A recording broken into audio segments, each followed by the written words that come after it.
Dios les bendiga a todos, hermanos, compañeros de viaje hacia la patria celestial. Es un gusto grande poder llegar a ustedes a través de este medio, deseando siempre que toda palabra que digamos sea de bendición, ¿verdad? Según nos invita la palabra de Dios. Efesios 2 dice que toda palabra que salga de nuestra boca sea no ociosa, sea de bendición, sea para algo provechoso. Y es lo que deseamos a través de este medio, poder ser de bendición. Si hay alguien que desea tener una palabra, desea escuchar una palabra de vida, pues esa es la intención de esta transmisión. Que Dios los bendiga grandemente. Hoy te estaremos hablando de un tema que estamos abarcando en la congregación, y es acerca del arrebatamiento. Viendo los tiempos que estamos ya atravesando y nuestra redención está más cerca que nunca, redención completa, deseamos hablar un poco, escudriñar un poco acerca del arrebatamiento, evento tan único y especial que Dios ha preparado a través de Cristo Jesús para su iglesia, la iglesia que está edificada en Él.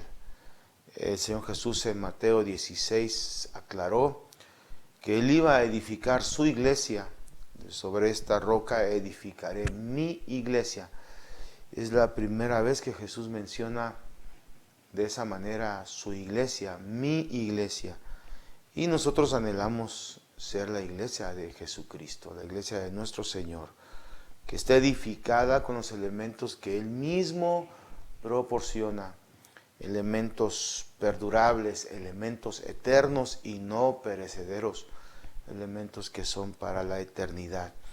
Así que hoy hablaremos del arrebatamiento, evento que nunca se habló del Antiguo Testamento. No hay ninguna profecía, que hable, ninguna profecía que enseñe acerca del arrebatamiento de la iglesia en los tiempos finales, sino que fue Cristo Jesús en su autoridad que estableció que había para la iglesia una reunión secreta, un levantamiento secreto, único, para aquellos que perseveran, para aquellos que se mantienen en el caminar fielmente. Así que hoy vamos a hablar de esto un poco. Si hay eventos de arrebatamiento en el Antiguo Testamento, pero son muy esporádicos y lo vamos a mencionar ahorita así rápidamente, porque el objetivo es ver qué es el arrebatamiento en los tiempos que nosotros estamos viviendo. Para esto vamos a hacer una oración y después leemos Juan 14, verso 18 en adelante. Vamos a hacer una oración encomendando nuestros pensamientos, en nuestras formas que tenemos al Señor, para que Él use nuestra vida y deposite su palabra para todos nosotros. Padre, te damos las gracias por esta hermosa oportunidad que nos das de llegar, Señor, a través de este medio a alguien que está necesitado, a alguien que anhela una palabra tuya, Señor Jesús. Te doy gracias por este privilegio de servirte y de poner tu palabra delante de nosotros como la lumbrera que va guiándonos en medio de las tinieblas, como el faro de luz que alumbra no solamente en el momento, sino a la distancia también, Señor.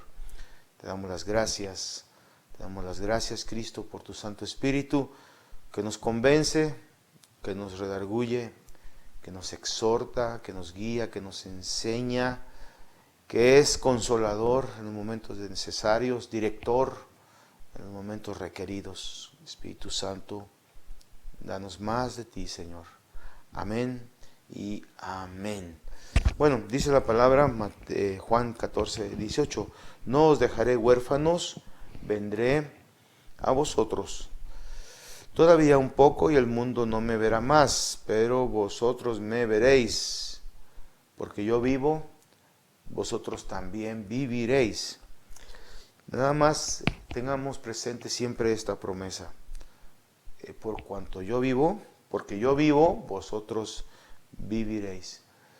Es cierto que estamos expuestos a todos los contagios, todo lo que está destruyendo la vida, pero con esa promesa adquirimos fuerza, adquirimos valentía, adquirimos autoridad para mantener con paso firme hacia nuestra meta, nuestro caminar.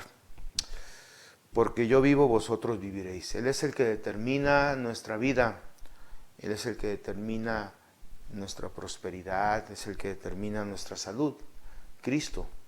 Por cuanto yo vivo, vosotros viviréis. Verso 20, en aquel día vosotros conoceréis que yo estoy en mi Padre, y vosotros en mí, y yo en vosotros. El que tiene mis mandamientos y los guarda es el que me ama, y el que me ama será amado por mi Padre, y yo le amaré y me manifestaré a él. Le dijo Judas, no el Iscariote. Está hablando Judas Tadeo, el Iscariote es el traidor. Le dijo Judas, no el Iscariote, Señor, ¿cómo es que te manifestarás a nosotros y no al mundo? Respondió Jesús y le dijo, el que me ama, mi palabra guardará, y mi Padre le amará, y vendremos a él, y haremos morada en él. Muy bien, hablemos un poco del arrebatamiento. Cuando Judas entiende la forma de manifestación, o el escenario de manifestación, él busca aclarar, y su aclaración nos enseña a nosotros que hay dos manifestaciones. Una manifestación secreta a los suyos y una manifestación al mundo. La manifestación al mundo la encontramos en la segunda venida del Señor Jesucristo, en caballo blanco, acompañado de sus santos y de sus ángeles, un ejército detrás de él para venir a pelear contra los ejércitos del anticristo en las batallas que se han de librar en final de los tiempos en la ciudad de Jerusalén. Capítulo 1 lo enseña y más adelante en Apocalipsis lo podemos encontrar que él viene en caballo blanco. Esta es la segunda venida donde todo ojo le verá, el mundo verá y el pueblo de Dios judío reconocerá que ese que se aparece viniendo con su ejército es nada más y nada menos que el Mesías Jesucristo, el Señor Jesucristo, el que crucificaron. Pero hay otra manifestación que es secreta, es privada, y es con los discípulos, con aquellos que aman y guardan la palabra, que no solamente podemos llevar el título de cristianos, sino nos caracteriza por guardar la palabra de Dios, por ser perseverantes en su palabra, por ser amadores de su palabra. Una de las cosas o de las formas como alguien puede evidenciar que ama a Dios o al Señor Jesús es viendo su hogar como está, viendo su casa. Dice la palabra en Efesios 5, maridos, amar a vuestras esposas como Cristo amó a la iglesia. Es una analogía, es una comparación, es algo comparativo, pero que enseña una verdad también, ¿verdad? Así como Cristo ama a la iglesia, así el marido debe de amar a su esposa. No es por conveniencia que se debe de amar, es por entrega incondicional, por la obra de Cristo, por la obra de sacrificio que se ha ejecutado, es que se debe de corresponder con un amor incondicional. Entonces Judas pregunta, entonces hay una manifestación, aparte que es para el mundo, ¿hay una manifestación para nosotros? Y entonces el Señor Jesús aclara y le muestra que hay una manifestación, pero que es en su esencia en el amor que se tiene a Él y a su palabra, a sus mandamientos. Esta manifestación es la que conocemos como un arrebatamiento, el arrebatamiento o el levantamiento de la iglesia antes de los eventos que van a conmocionar al mundo. Eventos como la ira del anticristo y la ira del Dios sobre la tierra. Dios ha preparado una escapatoria, o Dios ha preparado una forma para que su iglesia no padezca al igual que el mundo. Creo que en una lógica cristiana, aunque no nos dirigimos por lógicas, desde luego, tampoco nos dirigimos por sentires, sino por la palabra, ¿verdad? Podemos deducir, ¿verdad?, que Dios es galardonador de los que le buscan. Entonces, ese galardonamiento no es igual a aquel que ha aceptado a Cristo, pero que está fluctuando todavía si decide o no decide consagrarse. Aquel que crucifica la carne día a día, según lo enseña Pablo, crucifiquemos la carne con sus deseos y pasiones. Aquel que vive por el Espíritu, aquel que ama a Dios, ama a Dios con todas sus fuerzas, alma, con todo su cuerpo, con toda su mente, aquel que ama a su prójimo como a sí mismo. Es lógico o es creíble ver que no va a recibir lo mismo que aquel que decide no perseverar de esa forma. Dios tiene galardones y esto es uno de ellos, el arrebatamiento. Es la escapatoria, es el librar a la iglesia de los eventos que van a ser un poco desagradables, no solamente para el cristiano, sino también para la humanidad. Vemos en el Antiguo Testamento que conforme a su propósito hubo arrebatamientos, ¿verdad? Arrebatamientos, por ejemplo, vemos en Génesis 5, el 24, donde un hombre caminó con Dios 300 años y Dios se lo llevó, ¿verdad? No vio muerte, no vio lo que nosotros hoy consideramos como la muerte física. Dios se lo llevó, caminó con él y Dios se lo llevó. ¿Qué significa caminar con Dios? ¿Qué significa tener el privilegio de caminar con el Señor? Viendo la luz de la palabra es que ya no se hace la voluntad de uno, que ya la mente de uno ya es mente cristiana o de Cristo, que se camina en el Espíritu, se vive en el Espíritu y por el Espíritu. Y es como Enoc alcanzó este privilegio de ser levantado. Más adelante también en el segundo libro de Reyes, el capítulo 2, vemos otro siervo, otro profeta, ¿verdad?, que también alcanzó este privilegio de ser levantado sin ver muerte. Encontramos a Elías. Elías se le anunció que iba a ser levantado y se cumplió. Yendo con su discípulo Eliseo, en un momento es levantado sin ver muerte. Entonces son eventos aislados, inclusive en el Evangelio de Mateo. Vamos a ver ahorita. Evangelio de Mateo, el capítulo 27, el verso 51, en ese evento tan tremendo donde toda la creación se estremeció cuando Jesús expiró, cuando entregó su vida Jesús. Toda la creación se estremeció y hubo manifestaciones en muchas formas. Por ejemplo, hubo tinieblas,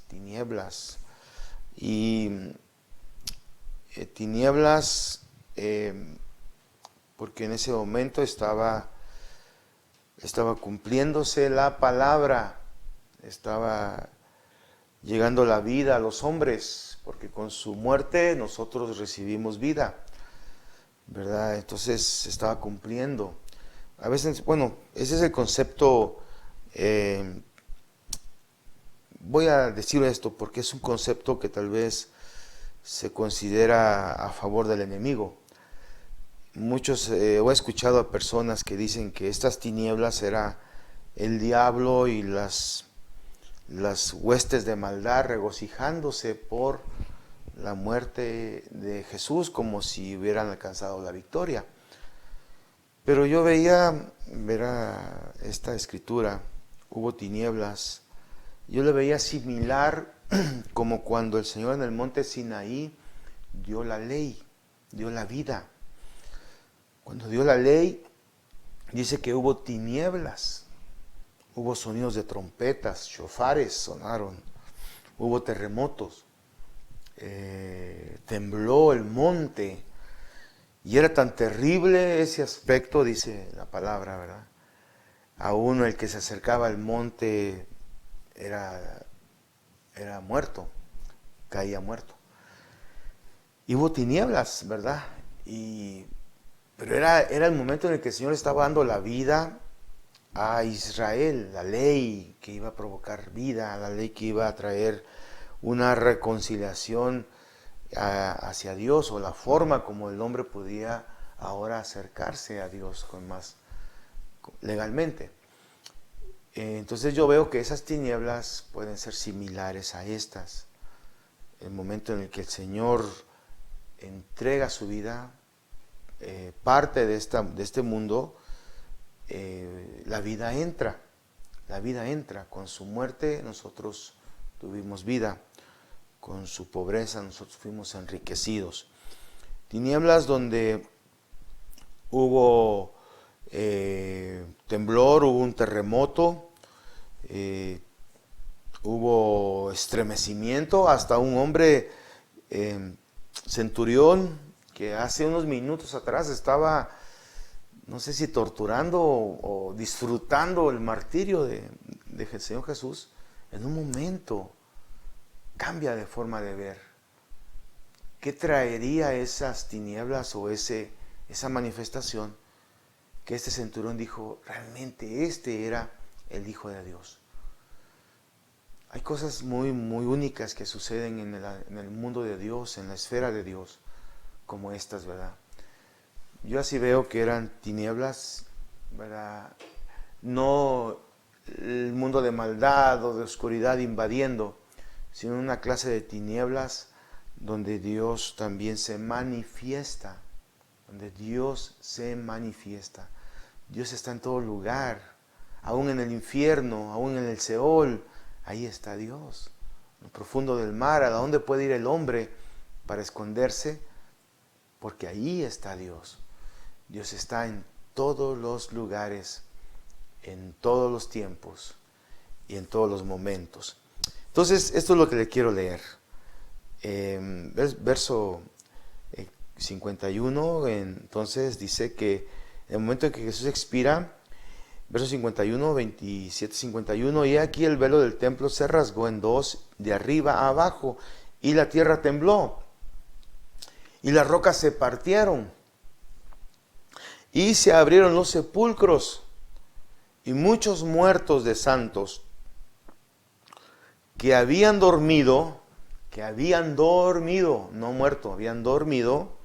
Claro, es una muerte, pero que no es eterna, sino para el cristiano es dormir, para el que tiene promesa y tiene un pacto es dormir. Dice, y muchos cuerpos de santos que habían dormido se levantaron, y saliendo de los sepulcros, después de la resurrección de él, vinieron a la santa ciudad y se aparecieron a muchos. La pregunta es, ¿dónde están estas personas? Volvieron a vivir, se levantaron, ¿verdad? Y salieron después de la resurrección de Jesús para que se cumpliese la palabra de que Él es el primogénito de entre los muertos, de volver a la vida.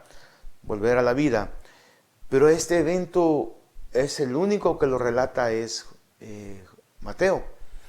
no se relata este evento en el Nuevo Testamento o los demás evangelistas, Marcos, Lucas y Juan, no lo relatan. Solo Mateo relata que hubo un levantamiento de muertos. ¿Dónde están estos hombres que fueron levantados? ¿Será que volvieron a morir o será que fueron levantados? Pero es bien intrigante o bien hermoso buscar qué es lo que hicieron cuando entraron a la santa ciudad y se aparecieron a muchos. ¿Será que entraron todos calaveras, todos zombies con carne descompuesta? ¿O será que entraron con el nuevo cuerpo, con la nueva criatura o el cuerpo inmortal que el Señor tiene preparados para los que siembran correctamente y resucitan de una manera inmortal, incorruptible? ¿Cómo se aparecerían? ¿Verdad? ¿Qué sería de estos hombres y mujeres que se aparecieron? ¿Cuál es su posición después? Ya no dice nada, no dice si fueron levantados o volvieron a morir. Pero si han habido levantamientos, ¿verdad? Del pueblo de Dios, ¿será que estos también fueron levantados para no volver a ver muerte? Es una buena pregunta que pudiéramos hacernos, y la respuesta pues la conoceremos después. No dice aquí, no podemos decir que fue así, así, porque no está la respuesta. Dice la palabra que hay secretos, ¿verdad? Hay secretos que pertenecen a Dios y nada más. Deuteronomio creo es 29, Dios da revelación, pero los secretos son del Señor. Los misterios los va revelando, pero los secretos son de Dios. No hay forma, ¿verdad?, a menos que Él lo revele. Pero siempre con la base bíblica, desde luego. Pero encontramos que han habido arrebatamientos. Han habido levantamientos de un pueblo. Y que un pueblo que ha dormido o ha partido de esta vida en la forma de vida, en la forma correcta, en la forma en la que hasta aún con la muerte o el dormir se honra a Dios. Estamos por entrar a esta parte de la humanidad, la vida, el arrebatamiento. Y yo quiero invitarlo para que usted y yo escudriñemos nuestra vida, meditemos, ¿verdad? Y si somos confrontados con la palabra para limpiarnos, pues lo hagamos. Primera de Tesalonicenses 5:23 lo proyecta de una manera muy clara: que todo vuestro ser, espíritu, alma y cuerpo sean presentados irreprensibles para la venida del Señor. Para nosotros esa venida es el momento en el que la iglesia será levantada, la iglesia fiel, la iglesia que anhela verdaderamente junto con el Espíritu Santo. Leemos Apocalipsis en los últimos capítulos, o en el último capítulo, que dice: el Espíritu y la iglesia dicen: ven, Señor Jesús. ¿Verdad? No es una proclamación vana o solo por gritar. El capítulo 22, el verso 17: y el Espíritu y la esposa dicen: ven. Y el que oye diga: ven. Y el que tiene sed venga, y el que quiera tome del agua de la vida gratuitamente. Entonces debe de existir este clamor en la iglesia: ven, Señor Jesús. Si somos llamados a heredar las mejores promesas, somos llamados a vivir en el mejor pacto, somos llamados a disfrutar el mejor sacrificio, Somos llamados para vivir bajo el mejor sacerdocio, mejores promesas, una mejor herencia. Entonces, anhelemos esta promesa de ser levantados, de ser arrebatados. Lo confirmamos con 1 Corintios 15 y 1 Tesalonicenses 4. Lo vamos a ver más después, pero por el momento quiero dejarle esto. Y Jesús responde. Cuando oye a la iglesia decir, ven Señor Jesús, ven, ven.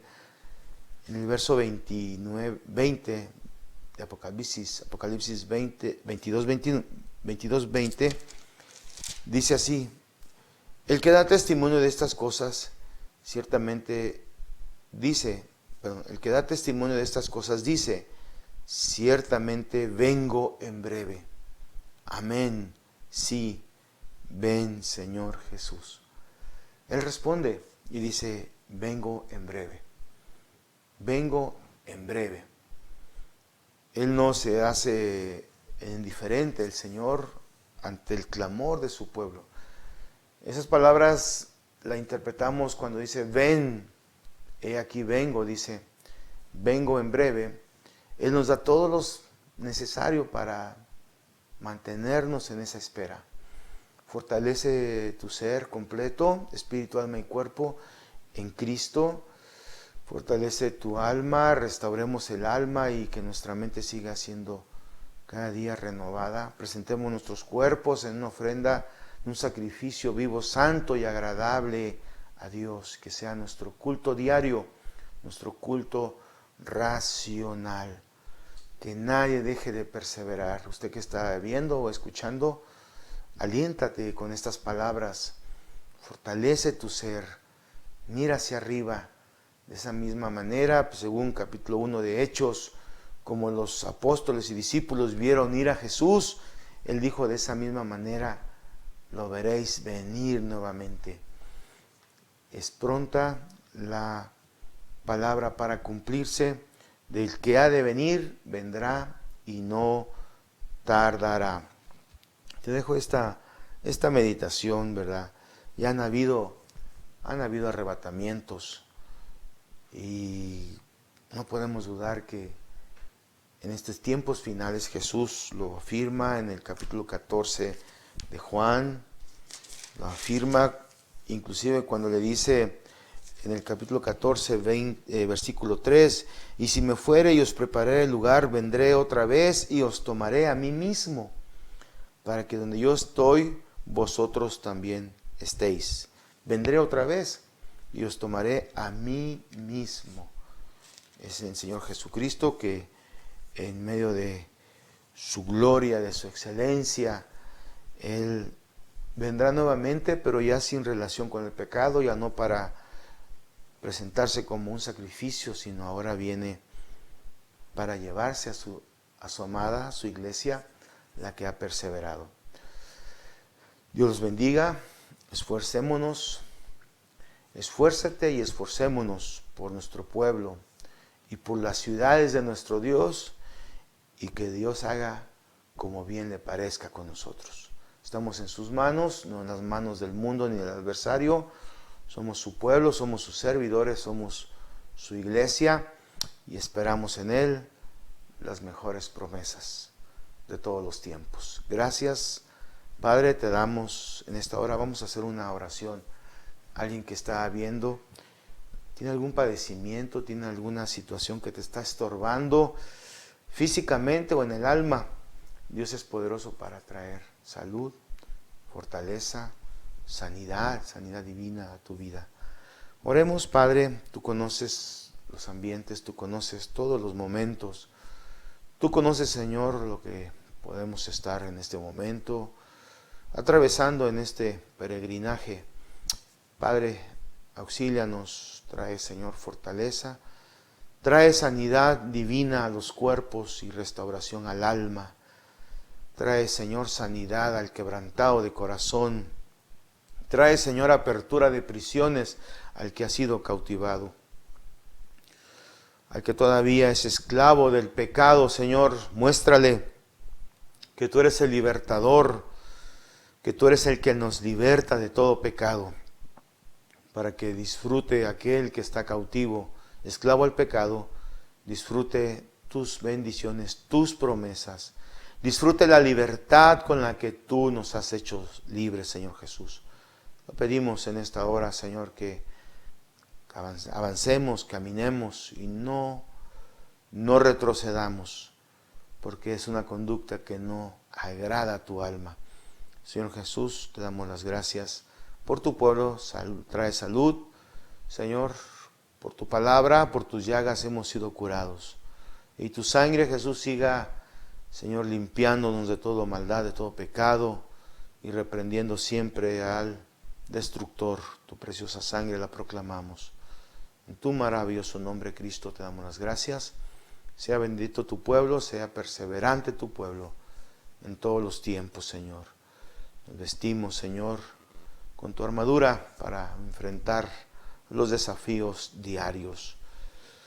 Nos vestimos con el casco de salvación, con el cinturón de la verdad, con el calzado del evangelio de la paz, con la coraza de justicia, con el escudo de la fe y la espada del Espíritu, que es tu palabra, y que la oración sea, Señor, constante en todo tiempo en nosotros. En el nombre de Cristo.